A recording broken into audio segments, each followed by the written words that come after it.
Pinaunahan ni Pangulong Rodrigo Duterte ang turnover ceremony ng mga bagong classroom sa iba't ibang lugar sa bansa na ipinatayo ng Federation of Filipino-Chinese Chamber of Commerce Industry Incorporated. Nagbabalik si Rajel Adora. 300 ng mga bagong 2-classroom school building ang ipinatayo ng Federation of Filipino-Chinese Chamber of Commerce Industry Incorporated sa iba't ibang lugar sa bansa.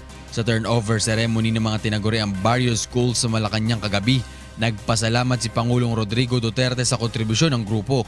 May you extend its reach even to the most remote areas in the country so that more children will get the education they need and deserve.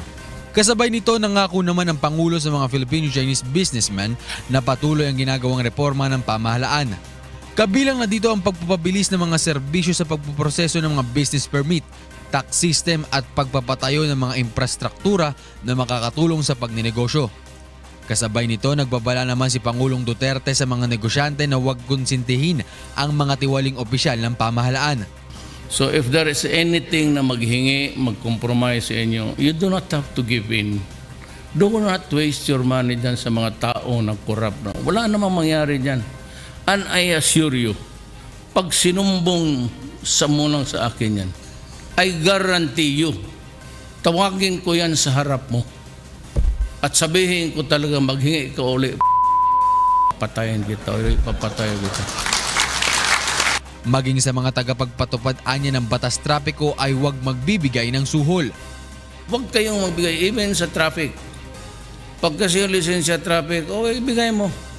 So, bayaran mo lang yan. Rather than allow this guy to continue with this trade, marami pang mabibiktima niyan. Mga anak nyo, kapwa mo, Chinese, lahat.